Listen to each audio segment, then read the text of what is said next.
What she says epitomizes speech. 3 words that epitomize speech: life-changing event. In prose poetry, I present Michela Thomas.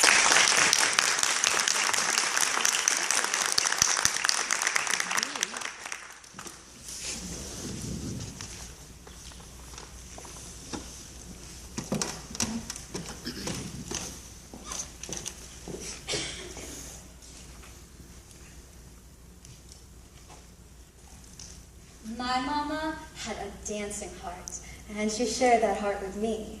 With a grin and a giggle, a hug and a whistle, we'd slap our knees and mama would say, "Bless the world. It feels like a tip-tapping, song-singing, finger-snapping kind of day. Let's celebrate."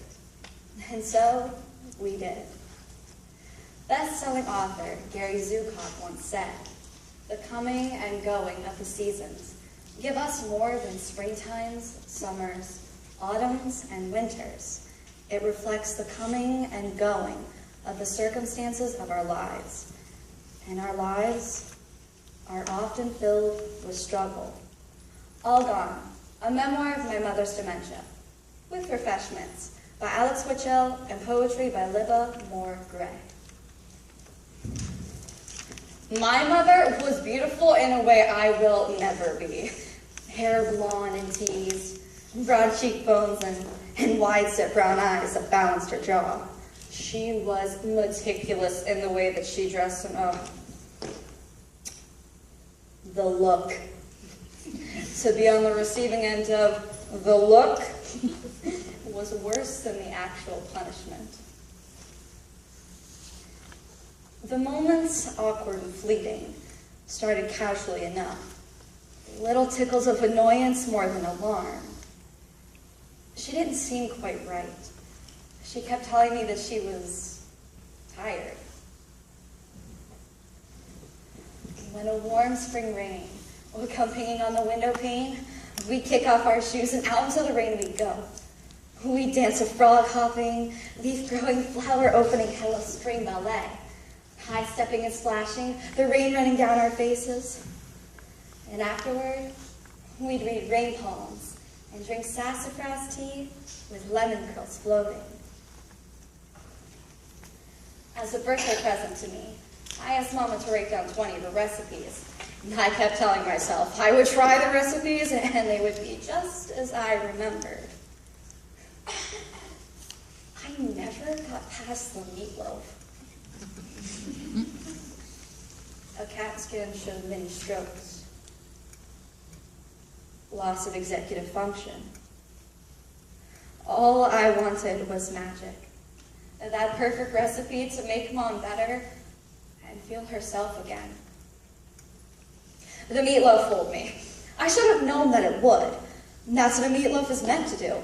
Make you believe the world is so forgiving a place that even an array of bits and pieces all smashed up could still find meaning as an eloquent whole. And after the first time I made the meatloaf, I felt pretty invincible. I could practically hear the garage door open up and the car pull in. Mommy was home. A simple recipe.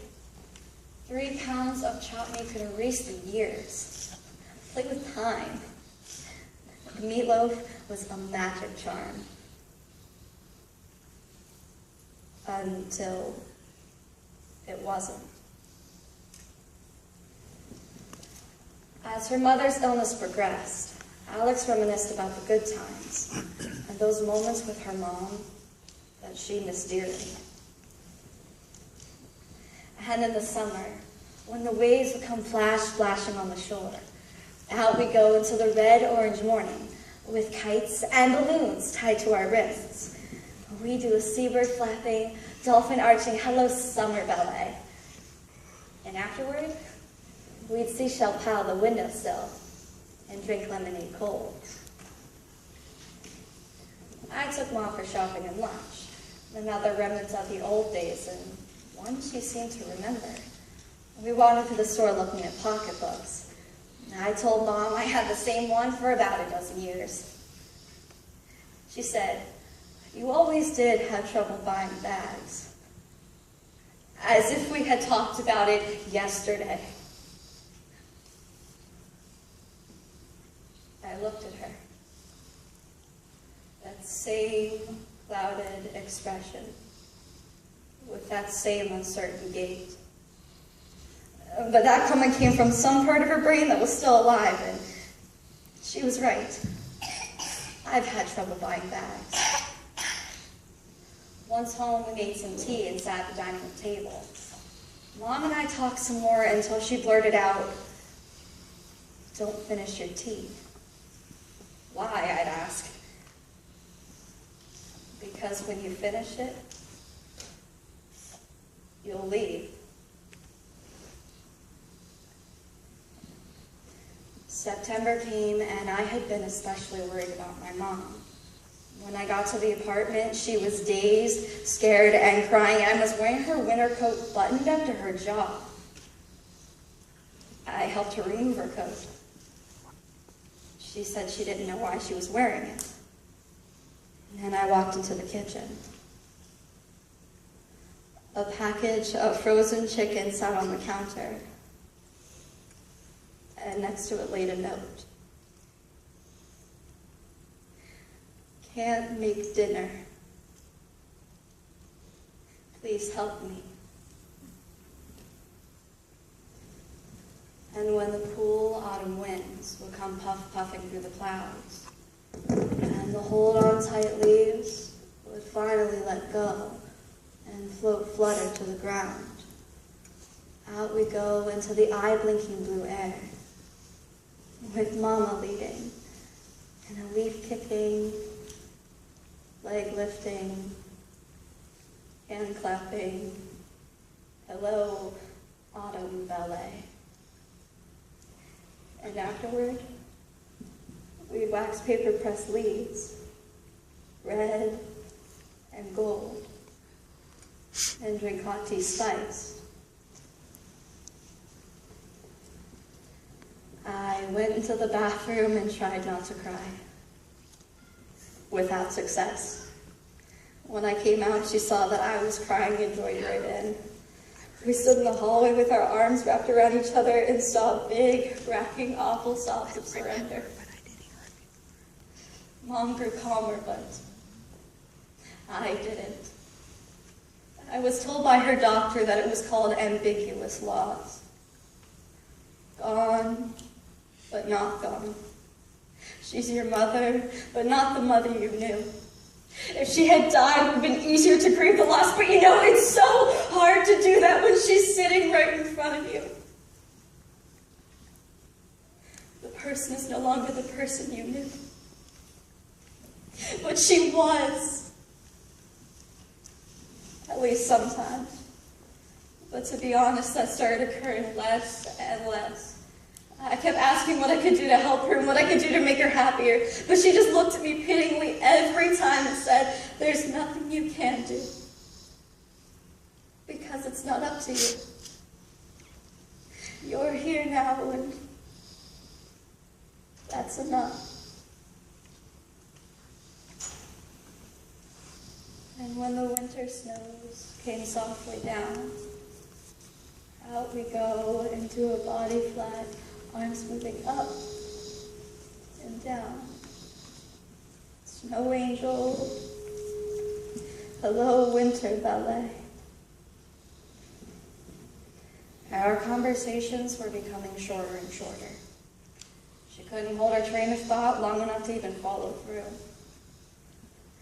"You have beautiful eyebrows," she would say.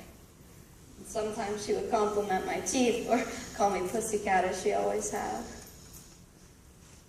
I wondered if that was because she couldn't remember my name, but I didn't have the heart to ask. We sat at the dining room table one afternoon, and I admired a new napkin holder she made in ceramics class. She had recently given me a freeform bowl that I put on my own dining room table. "You decorate my house," I said. And she smiled at me. "You decorate my heart." That was the last real conversation we ever had.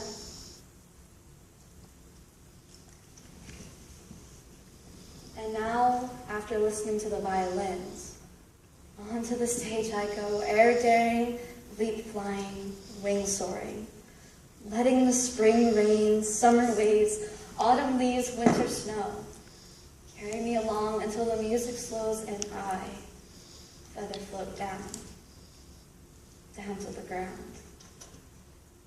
And afterward, I imagine my mama saying, "Bless the world." And it feels like a tip-tapping, song singing, fingers snapping kind of day. Let's celebrate. And so I did. My mama had a dancing heart, and she shared that heart with me. Thank you.